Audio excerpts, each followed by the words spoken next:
Good morning. How is everyone? This is exciting. Actual people in an actual room. It's kind of cool. When COVID hit though, and everyone was going, "I've got to use Zoom." What? And you looked up a lot of people's nostrils and all that sort of things at the beginning of meetings. I, People like Craig and I, we've been doing this for years. It was like, man, we are primed. This is so good. But I just wanted to start because Steve's just read out my introduction there. Thank you very much, mate. So I have a varied career. But the reason I'm here talking to you about digital marketing is because that's where I've spent the vast majority of my time. But what we're going to talk about is storytelling today. So social media is a platform for telling stories. There's always a new platform, there's always a new metric, there's always new data, but unless you get really, really, really good at telling engaging stories, then it doesn't matter what platform is or what data you've got, you're just not going to cut through. So, who the hell is Rich Evans? That's me. I like to set the expectations, but they use the photo of me with a jacket on. I've worn a jacket probably 4 times in the last 5 years. I normally dress like this, and I said to Sam the other day, I hope you don't expect me to turn up in a suit, man. And can you really tell the tech guys? Like, this is the professional side of the room, and you got the tech guys in black t-shirts with beards and long hair. So, living the dream. So I started my own web design agency back in 2000. I built my first website in 1997 in HTML1. I've been around for a very, very long time in that digital industry. We ran the web design business until 2012. In 2009, I had a book published called Click Here, A Guide to Marketing on the Internet. Now, back in 2009, when I wrote that book, which was a bestseller at the time, I had, I think it was like 16 pages out of a 250-page book on social media. Now, I actually had a social media account on Facebook. I worked out this morning, it was November the 8th, 2007. Who's been on Facebook that long? Yeah, to go back and look at your first profile photo and go, oh, that's crap. But, so I've been around doing that sort of stuff for a long time. In 2012, we moved to the country. We ate no peaches, for anybody that's a President of the United States fan. We started the Lithgow Village Voice. So I went from digital back to print because it's not dead, it's alive and well in the regions. So I went from digital back to print in 2014. 2016 started a software business based on what we'd done for years and years in our web design agency. We bought another paper in 2019, but probably the thing that I'm having the most fun with at the moment is in 2018 I got the keys to the old cement works at Portland. Does anyone know that space? Like when we first moved to town, it was like, I don't know, man, is it a jail? I don't know, a big fence around it. But now it's very, very quickly gaining momentum as one of the leading arts and cultural precincts in the region. So we're pretty proud of the work that we're doing out there. And in 2020, my biggest achievement this year is I'm still here, man. And congratulations to all you people as well, because you're still here. What a year it's been. All right, so that's me. I do like metal music. There's photos like that of me all over the internet. But let's get on with the show. So, when I was a boy, or I don't know, not quite a boy, that's one of our old websites. And, you know, it used to be really easy because that was such a new technology that having a website and having some good SEO and driving people to your website and doing some email marketing, like it was a pretty predictable formula. That's because it was a very, very fertile ground. There was not as much competition on the internet, and there wasn't all this, you know, huge online companies running things. So if you're a small retailer now and you know you've got to go online, you better have a very, very unique product offering because Amazon sells everything else you sell. And they've got big, deep pockets and they're very, very good at talking to their audience. Is there any online shopping addicts in the room? Yeah? I literally replaced my entire wardrobe at 3 o'clock one morning because I couldn't sleep. I bought a whole bunch of stuff because Superdry sent me a message saying there's a sale on them. I was like, okay, I'm not doing anything else. So they're getting very, very good at it. Social media came around 2006, 2007, and it was at that time human-driven. So really it was MySpace, the beginnings of Facebook, Twitter, and what went up was what the people put up. Great business model, user-generated content. They didn't have to create content, we all put our content on there. but it was only the connections to the people. It was pretty unsophisticated the way that things worked. But fast forward a decade, and now with algorithms driving what you see and how you see it, it's a very, very different experience. But when the iPhone came out, any iPhone users in the room, or are you all Samsung people? I've got the Apple logo tattooed on my arm, so I know where my loyalties lie. Everyone now has a high-def video camera, a SLR camera. I own a newspaper. I can't tell you the last time I took an actual camera to a media call. Like, everybody's got a content creation device in their pocket, and you can create some amazing content with a few simple tricks. So it's all changed, and I'm taking too long, so I'm going to turn my back on Steve so I can't see Sam. The last time I did a how to market online using social media thing, we went for 2 days, so this is why I'm talking very fast. So numbers, Facebook reports 15 million active users in Australia, 60% of the population. Twitter has a fraction of that, 4.6 million. Instagram now has 10.5 million, but one of the really cool things about Instagram is a highly visual medium, but only 32% of Australian businesses have got a business presence on Instagram. So it's actually a little bit easier to get noticed as a business on Instagram, because Facebook is telling us that 90% of Australian businesses have some sort of presence. However, the question that, you did half my presentation, that was pretty good, Katie, thanks, good segue. I was leading into you, mate. Excellent, perfect. Where should I be spending my time? It doesn't matter where you want to spend your time, it's where your customers are spending their time. And the answer is on all of the platforms. So you can't just go, oh, I'm only going to go on Facebook, or I'm only going to go on Instagram, or I'm only going to go on Twitter or LinkedIn. You have to be across all of them. And that's why the storytelling component is the most important part. So the challenge we face right now, we don't have to compete for sales, we're competing for literally milliseconds of attention. How many people get a sore thumb by the end of the day? Because you're scrolling, it's constant, constant, constant. The way that things come up in people's feed is now, you have to stand out, and the way that you do that is through engaging content. But you don't just need to get the attention of the people, you have to get the attention of a computer algorithm.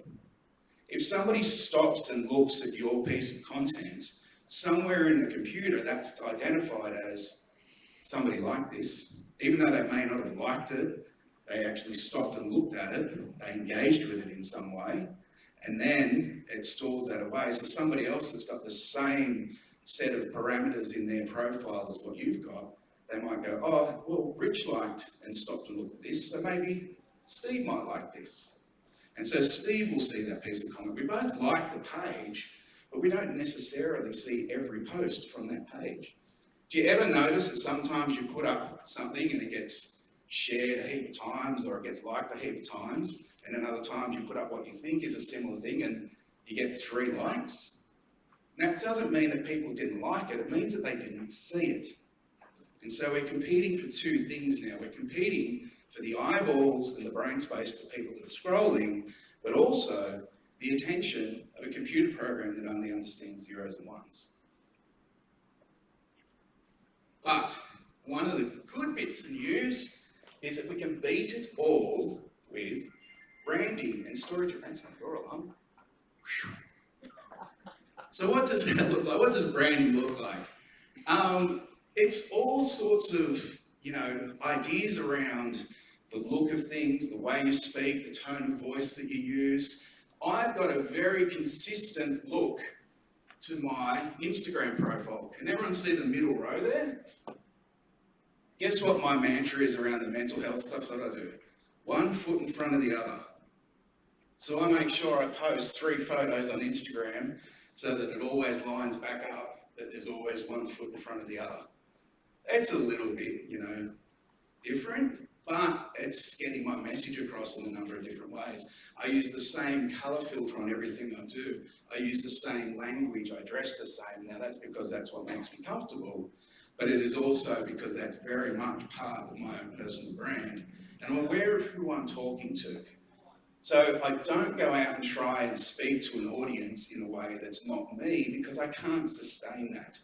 So branding comes down to not just understanding your brand, but being able to live your brand.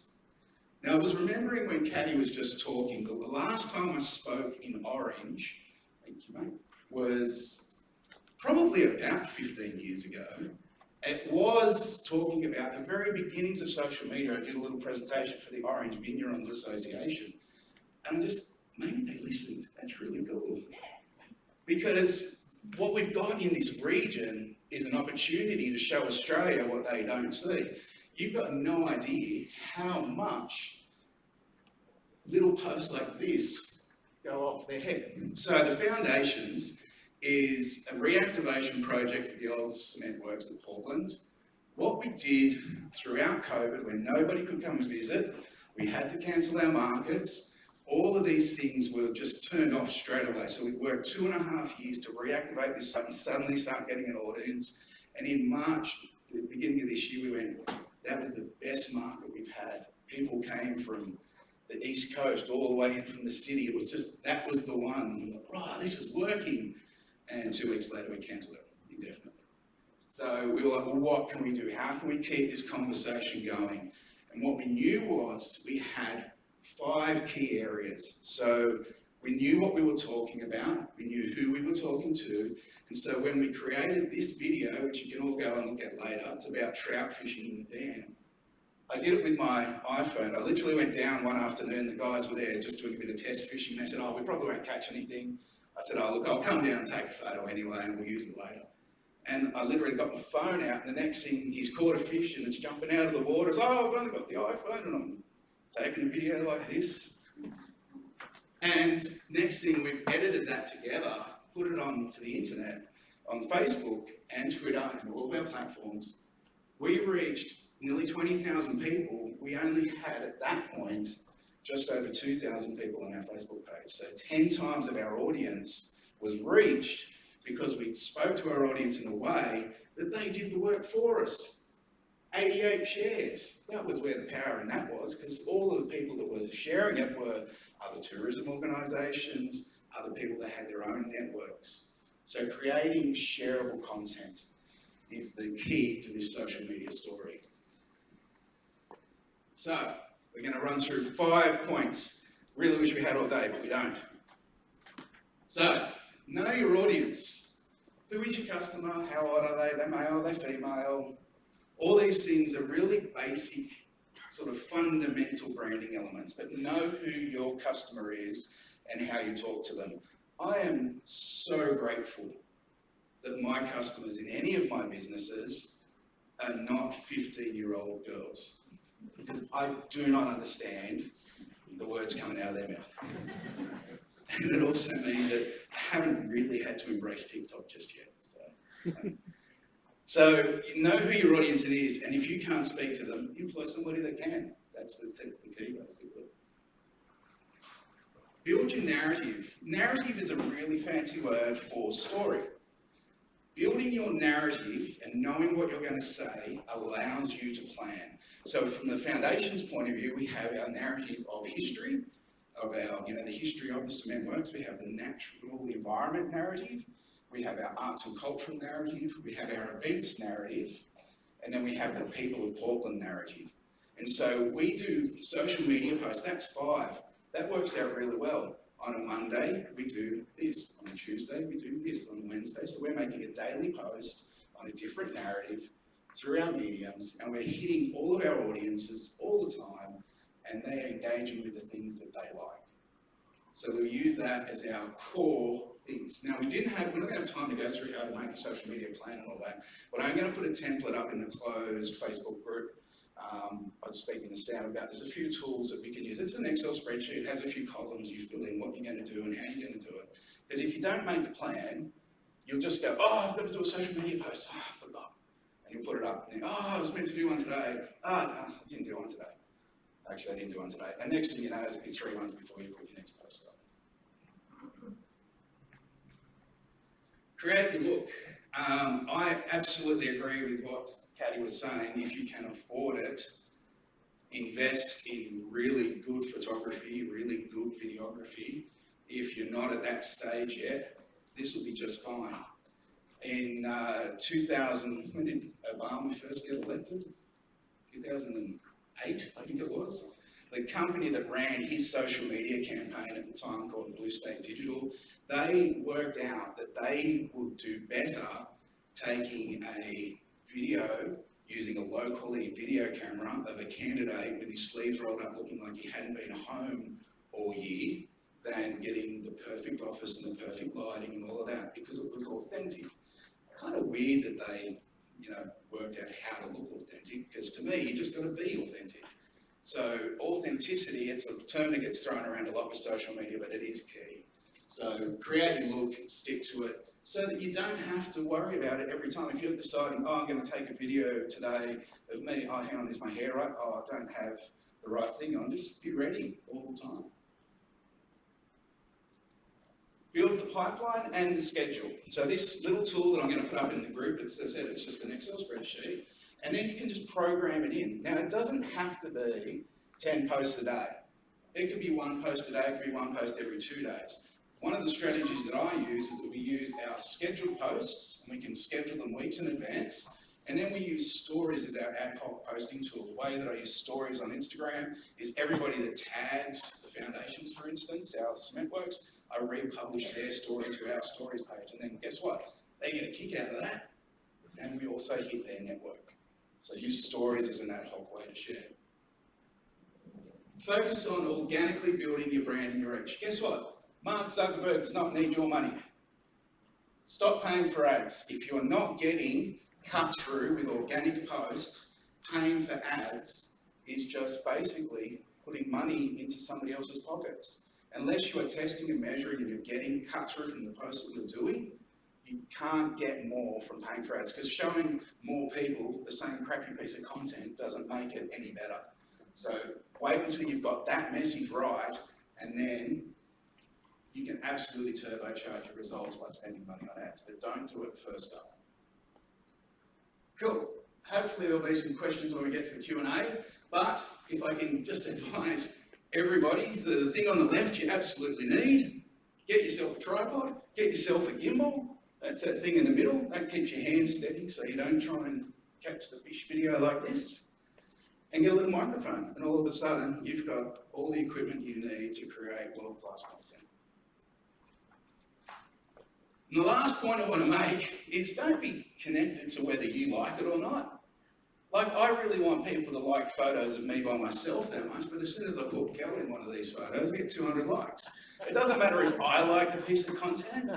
It only matters if the person you're trying to connect with does. So a lot of people get really upset because people didn't like the photo that they liked. It's not about that. It's about what your consumer, your customer needs. Make sure you're connecting with that. That's where you can find me. I'm assuming we'll have some questions later. I've gone over by 3.5 minutes, but I did a deal with Craig and he's going to be under by 3.5, so we're all good, man. Thank you very much, everybody.